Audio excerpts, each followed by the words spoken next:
Hoy elegiste un auto que a mí me trae muchos recuerdos, porque fue cuando saqué el registro el auto que empecé a manejar, ¿no? Y donde, bueno, nos mandamos unas cuantas macanas. Lo único bueno que no iba tan rápido, ¿no? Entonces uno no podía hacer tanto lío. Pero tengo muy lindos recuerdos de este auto que vas a presentar y que vas a hablar hoy un poquito de su historia. ¿Cómo andamos? ¿Bien? Todo bien, por suerte, muy bien. Bueno, es como el primer amor, ¿no? Claro, siempre viste que te quedan el recuerdo. Bueno, muchas cosas que uno ha hecho, sobre todo cuando es chico, ¿viste? Sí. Compartiendo con amigos y todas esas cosas son... Bueno, le vamos a contar a la gente, vamos a hablar del Fiat 147 y Fiat Espacio, ¿no? Que fue Sí, su evolución con el paso del tiempo, ¿no? Que nos han pedido algunos oyentes, nos habían preguntado en algún momento si podíamos hablar de este auto, así que bueno, hoy estamos acá de algún modo respondiendo a esa inquietud, ¿no? Si mal no recuerdo, el que yo manejaba era modelo 88, me parece. Sí. Era el celeste, ese azul celeste. Y yo lo empecé a manejar en 90, 91, por ahí, ¿no? Así que, bueno, un auto fiel. Sí, realmente podemos decir uno de los autos más exitosos de Fiat en nuestro país. Confiable, duro, a pesar de que uno a priori tiene esa idea que el auto chico no lo es, y era verdaderamente resistente, con una gran capacidad interior dentro de las medidas acotados y con una muy buena motorización que tuvo acá en Argentina. Vamos a contar un poquito la historia del auto en nuestro país y también brevemente lo que pasó antes. Vos te acordarás de la empresa Sebel, ¿no? Sí, señor. Sebel que fue de algún modo visionaria, porque hoy tenemos la marca Stellantis que agrupa a Fiat y Peugeot, pero bueno, en los años 80, después de la sanción de la ley de reconversión automotriz, se fusionan en Argentina estas dos grandes marcas tradicionales y rivales en las pistas y en la calle, ¿no? En muchas categorías. Y entonces podemos decir que uno de los primeros modelos nuevos que se presenta ya de la mano de Sebel, que arrancan del 80, es el Fiat 147, ¿no? Que era un auto que, si bien acá fue novedad, ya tenía, acá estamos viendo en pantalla el 127 italiano, que viene de acá. Viene de un auto italiano de 10 años antes, sí. ¿no? El 127 que de algún modo reemplazó en Italia al Fiat 600 y que trajo novedades interesantes, como por ejemplo el motor delantero transversal, tracción delantera, algo que ya había adoptado, si querés, el hermano más grande, que es el 128, que acá ya también tuvo mucha importancia. Y la evolución de ese auto, cuando se lo empieza a fabricar en Brasil, poco tiempo después, ya con la denominación 147, es la que finalmente vamos a conocer de la mano de Sebel a partir del año 81. Era un auto que vino a cubrir justamente una demanda en la que Fiat siempre había sido el líder en Argentina de los autos chicos. Cuando se crea Sebel lo que hace es una racionalización de la producción, es decir, muchos autos que ya estaban cumpliendo su ciclo quedan de camino, Fiat 125, el 600, sí, el 133. Entonces, teniendo en cuenta que había apertura de importaciones, era necesario traer una propuesta renovadora y más actualizada, aunque no tan actual por estos 10 años que tenía de antecedentes, pero era novedoso en nuestro medio, ¿no? Sí, estaba todavía dando vueltas de 128, ¿no? El 128 que andaba muy bien todavía en ventas y que va a seguir un tiempo más, digamos, toda la década del 80 con una presencia muy fuerte. O sea que de algún modo el 147 viene a reemplazar ese lugar histórico de Fiat, el lugar que había ocupado el 600. Primero viene importado de Brasil, donde se lo fabricaba en la planta de Minas Gerais, y después, por el éxito que tuvo acá, que sorprendió inclusive a los directivos de la propia Sebel, es que se adelanta la producción local a fines del 81. Por lo tanto, en menos de un año se nacionaliza el auto. Digamos que la apertura de importación les permitía a las empresas que estaban en el país experimentar algún modelo sin el riesgo que implica invertir en el desarrollo completo para fabricarlo acá. Es decir, que si el importado anduvo bien, entonces te tirás ya con más certeza a la nacionalización, claro, ¿no? Y eso fue lo que pasa con el 147, que por recién nombrás el 128, el modelo argentino era distinto al brasileño, tenía otra motorización, el motor 1100 justamente del 128, tenía también algunos elementos en común, por ejemplo, sistema de frenos, parte de la suspensión, tenía un tanque de combustible más grande. Y era distinto, recién había una publicidad que estaba pasando que te mostraba los cambios del Nacional respecto al brasileño. No tenía ventilete, tenía ópticas traseras, las luces de giro era ámbar y otros detallecitos más que permiten diferenciar a uno de otro, ¿no? Pero fue un auto que tuvo una demanda muy, muy interesante y que Sebel, durante su vida útil, su vida industrial y comercial, lo fue actualizando permanentemente como para mantenerlo vigente y en los primeros puestos de producción y venta, ¿no? Sí, sí, se nota claramente las diferencias, ¿no? Cuando uno va viendo los modelos, cómo iba cambiando las luces, cómo iba cambiando la parrilla, sí, ¿no? Incluso la presentación de las llantas.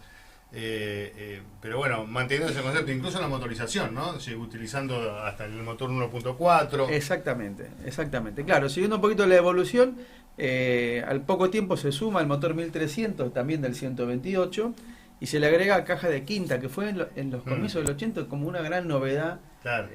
Muy tardía, ¿no? Si comparamos con lo que pasó en el resto del mundo, pero las cajas de quinta finalmente llegan a nuestro país, y por un auto que era económico, como el 147, implicó todavía que mejorasen sus prestaciones. O sea, las dos versiones 1100 y 1300 consumían menos de 6 litros haciendo 100 kilómetros, ¿no? Es decir, que era un auto con una economía interesante.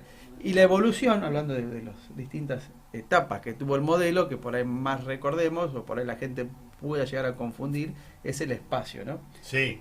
Estamos hablando básicamente, que es el auto rojo que acá estamos viendo, claro. Es el mismo auto con una evolución, sobre todo desde el punto de vista estilístico, ¿no? Donde se adopta Fiat de los 80, adquiere para identificarse las 5 barras verticales en la grilla, bueno, lo incorpora el espacio. Y lo interesante de la línea, que aparte del restyling, fue la incorporación de una variante diésel. La primera vez que un motor diésel en nuestro país se aplica en un auto chico, ¿no? Y tampoco había demasiados antecedentes en el mundo de esa alternativa. Un motor de 1300, que vos podías hacer 100 kilómetros con menos de 4 litros y medio. O sea que era un auto sumamente... Sí, súper económico. Pero no sé si anduvo bien el diésel. Yo sí, no lo veía tanto. El otro, obviamente, sí explotó, claro. ¿no? Se vendían más los nafteros, pero tuvo su mercado. La diferencia de precio no era tanta y se amortizaba con el uso. Vos pensás, aparte, recordemos que en los años 80 y hasta los 90 el gasoil estaba subsidiado. Te salía la mitad de la nafta, ¿no? Entonces, claro. Además de que rendía más el combustible por sí mismo, te salía muchísimo menos el costo operativo, ¿no? O sea que tuvo una...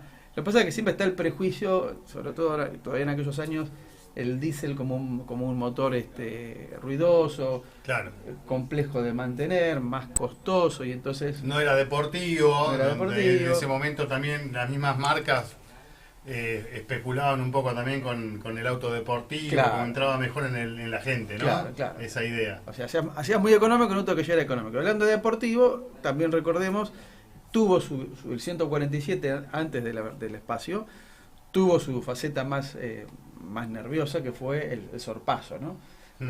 Donde Fiat aplicó todo el expertise de Java.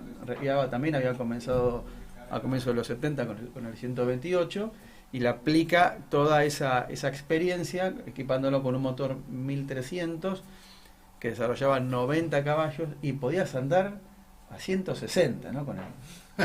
Era demasiado. Era un montón, ¿no? Acelerabas de 0 a 100 en 9 segundos y medio. O sea que era una verdadera bomba urbana con la que podías hacer desastre, ¿no? Sí, porque digamos el que tenía yo, que es el celestito ese que está ahí, parecido a ese. Sí.